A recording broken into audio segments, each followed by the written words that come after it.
we're used to seeing things from a particular point of view. That is, from a particular frame of reference. And things look different to us under different circumstances. At the moment, things look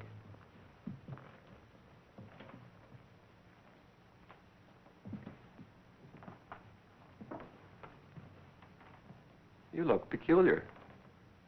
You're upside down. No, you're the one that's upside down. No, you're upside down. No, I'm not. He's the one that's upside down, isn't he? Well, let's toss for it. All right. Okay.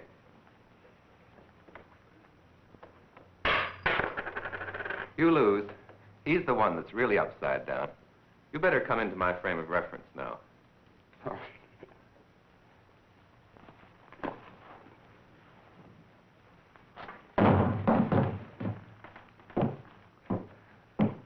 My frame of reference was inverted from what it usually is. That view of things would be normal for me if I normally walked on my hands.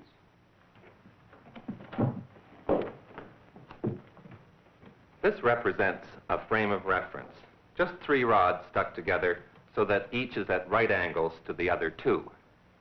Now I'm going to move in this direction.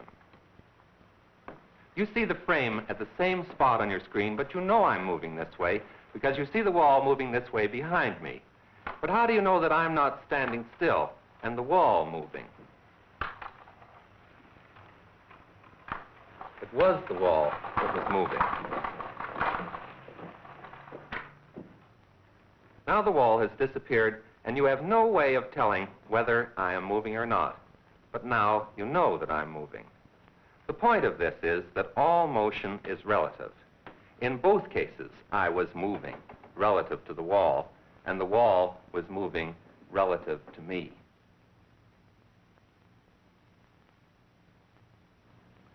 All motion is relative, but we tend to think of one thing as being fixed and the other thing as being moving. We usually think of the earth as fixed, and walls are usually fixed to the earth, so perhaps you were surprised the first time when it was the wall that was moving and not Dr. Hume. A frame of reference fixed to the earth is the most common frame of reference in which to observe the motion of other things. This is the frame of reference that you're used to. The frame is fastened to the table. The table is bolted to the floor is anchored in the building, and the building is firmly attached to the earth. Of course, the reason for having 3 rods is the position of any object, such as this ball, can be specified using these 3 reference lines. This reference line points in the direction which we call up, which is a different direction here than it is on the other side of the earth. And these 2 reference lines specify a plane, which we call horizontal or level. In this film, we're going to look at the motion of objects in this earth frame of reference and in other frames of reference moving in different ways relative to the earth frame. Well, let's look at a motion. This steel ball can be held up by the electromagnet. Now I'm going to open the switch, and you watch the motion of the ball. The ball is accelerated straight down by gravity along a line parallel to this vertical reference line.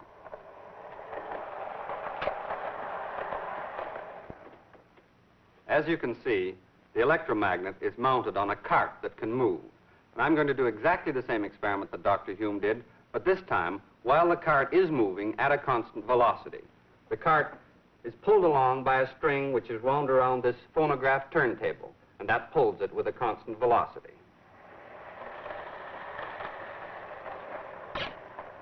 When the cart passes this line, the ball is released, as you can see. I'm going to start the cart down at the end of the table so that by the time it gets to this point, I can be sure it's moving with a constant velocity. Now, I want you to watch right here so that you will see the ball falling.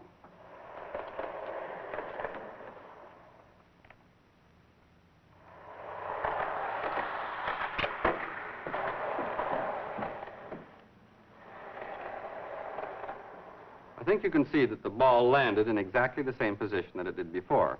when Dr. Hume did the experiment with the cart fixed. But this time, the ball could not have fallen straight down. Let me show you why. The ball was released. At that point, if it had fallen straight down, because the cart moves on in the time that it takes to fall, it would have landed back here somewhere. But it didn't. Now I'm going to do the experiment again. And this time, I'm going to let you watch the motion through a slow motion camera, which is fixed here. As the cart moves by, the ball will fall, and you can watch in the slow motion camera.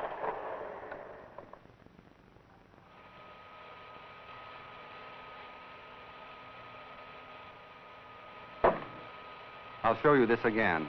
This time there'll be a line on the film so that you can see the path. I think that you can see that the path of the ball is a parabola. But all of this has been in a frame of reference fixed to the earth. How would this motion look in a frame of reference which was moving along with the cart? Frame of reference like that. Well, so that you can see what it looks like, I'm going to fix this slow motion camera so that it moves with the cart. Like this. I'm going to do the experiment again. And incidentally, I'll start it, and then I'm going to stand here so that when the ball falls, you will have something which is fixed as a reference point.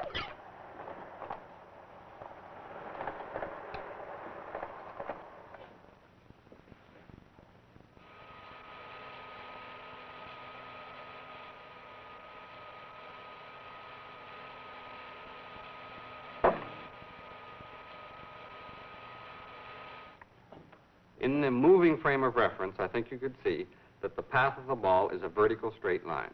It looks exactly the same as it did before when Dr. Hume did the experiment with the cart fixed.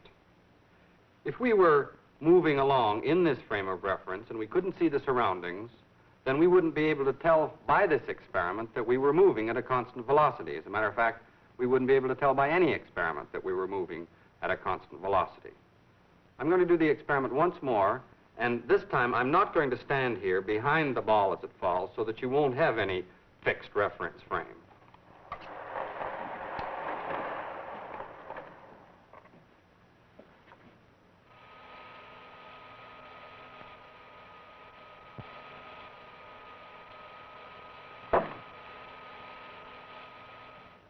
As far as you're concerned, that time, the cart wasn't necessarily moving at all. That time, when you couldn't see the background, then I think perhaps it was harder for you to realize that you were in a moving frame of reference. The important thing to realize here is that all frames of reference moving at constant velocity with respect to one another are equivalent. Dr. Ivy showed you what the motion of the ball that was released from the moving cart looked like in the earth frame of reference and in the cart frame. The motion looked simpler from the cart. Now I want you to watch the motion of this white spot. You probably see the spot moving in a circle.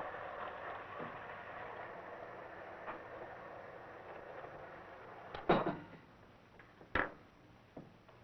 this is what its path is actually like in the earth frame of reference. This is your normal frame of reference.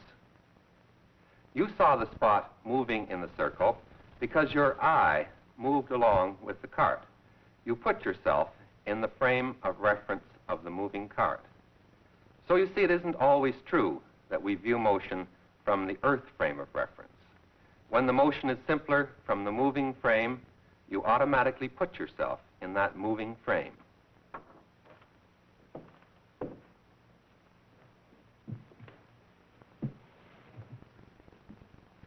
Now we're going to do another experiment on relative motion to show how to compare the velocity of an object in one frame of reference to its velocity in another frame of reference. If I give this dry ice puck a certain start, it moves straight across the table with a speed which is essentially constant because the forces of friction have been made very small. This is just the law of inertia. An object moves with a constant velocity unless an unbalanced force acts on it. Now, will you give it the same start backwards? I'll try. If Dr. Hume gives it the same start, it moves back in this direction with the same velocity. Now, we are on a car here, a car which can move and which really is going to move in this direction, and we're going to repeat the experiment. All right, let's go.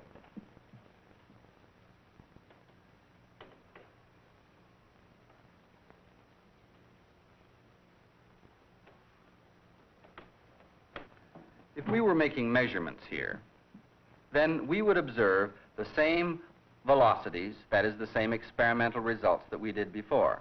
And so would you, because you are observing this experiment through a camera which is fastened to this cart. That is, you are in the moving frame of reference with us. But now we're going to do the experiment again, and this time you watch through a camera which is fixed in the Earth frame of reference. Now concentrate on watching the puck. Don't let your eye follow us. And I think you'll see that it'll move faster that way and not so fast this way, relative to you and relative to the wall behind.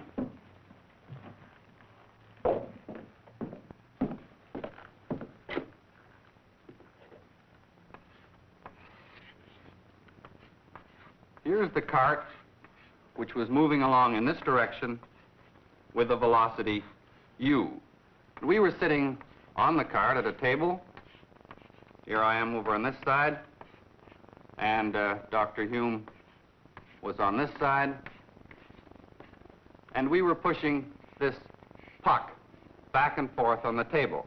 When I pushed it, it went in this direction with a velocity v, and when Dr. Hume pushed it, it went in this direction with the same velocity v, but this is the velocity relative to the cart. What about the velocity relative to an observer on the ground in the fixed frame? Well, if it was pushed in this direction, its velocity is u plus v. If it's in this direction, its velocity is u minus v. This is all very reasonable. There's nothing very hard to understand here. The surprising thing about this expression is that it is not accurate in all circumstances. At very high speeds, and by high speeds I mean speeds close to the velocity of light, this expression breaks down.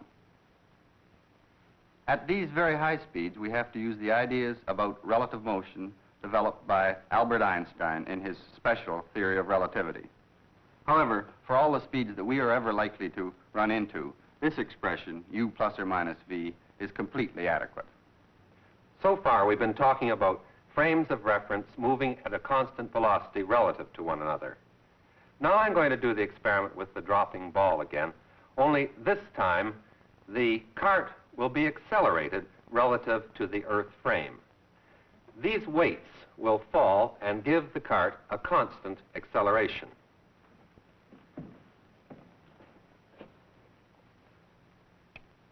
I'll put the ball up, and then I will release it. The motion is very fast, and I want you to watch at the point where the ball is released from the fixed camera.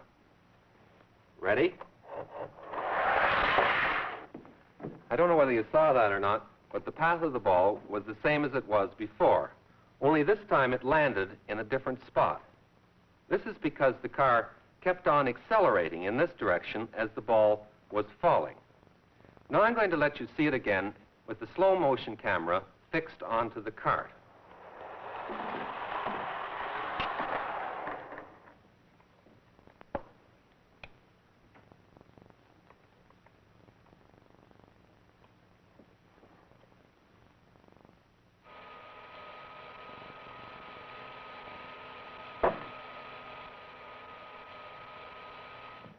This time you saw the ball moving off to one side and not following down the vertical reference line as it did in the constant velocity case.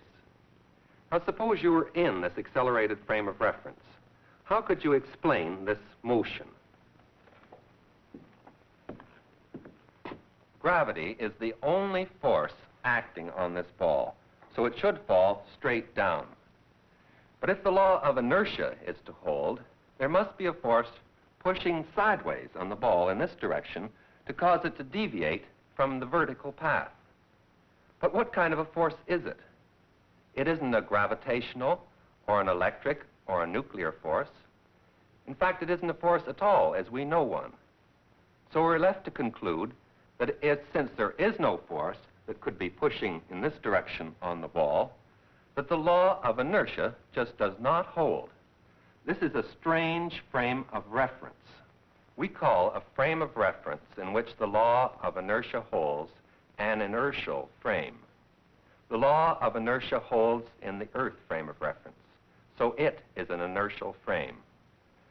The cart moving at constant velocity relative to the Earth is an inertial frame.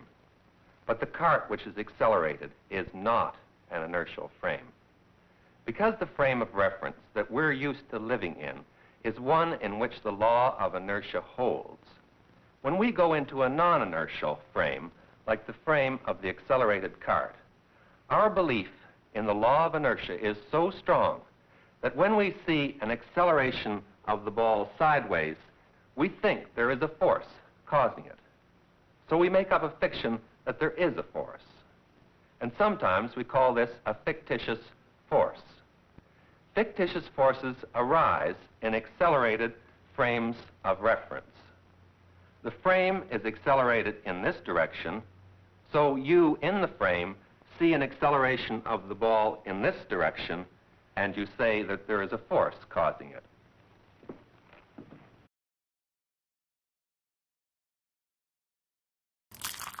Thank you, Henry. We may not like to admit it over here, but you Brits create some pretty spiffing stuff. Hi, I'm William Devane, and I'd like to share my favorite British exports. British gold coins, like these stunning Britannias and sovereigns. The designs are truly beautiful, with a long and captivating history. No wonder America's in love with British gold coins, and you guys can buy one, VAT-free, from just a few £100s. Find out more in this free Roslin Guide to Buying Gold. If Sir would like a free copy of the Roslin Guide to Buying Gold, the number to call is 0800 902 0000. It's full of the stories behind famous British coins, as well as the Bank of Canada hoard and rare shipwreck coins. I believe Mr. Devane wants me to remind you to call 0800 902 0000 with no obligation for your free Roslin Guide to Buying Gold. Cheers.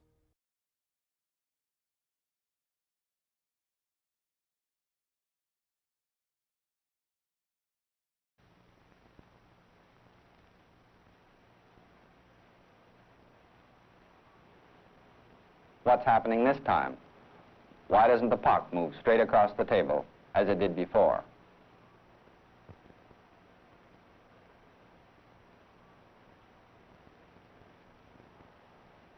As you can see, it doesn't.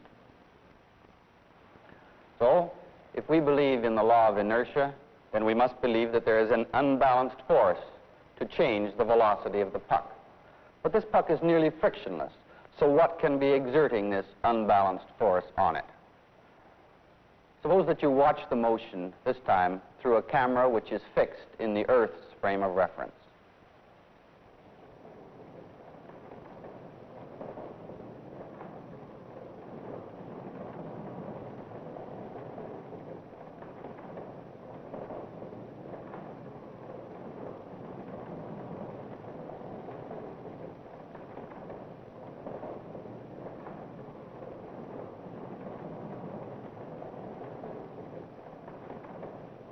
I think if you concentrate on watching just the puck, you can see that it is moving in a straight line, and that therefore there is no unbalanced force acting on it.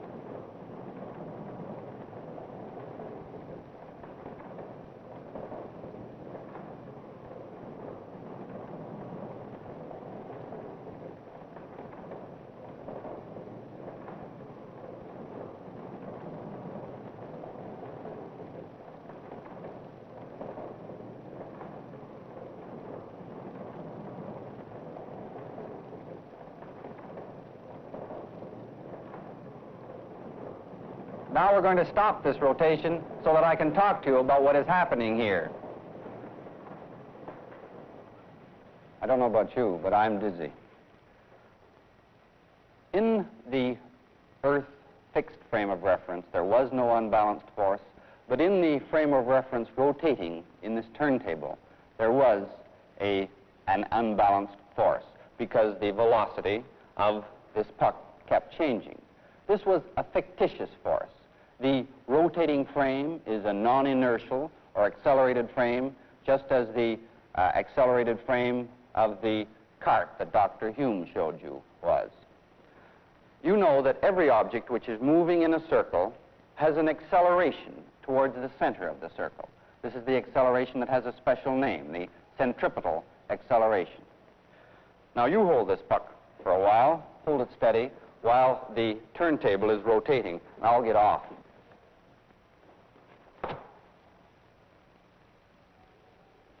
Are you ready? I'm ready. Start the rotation.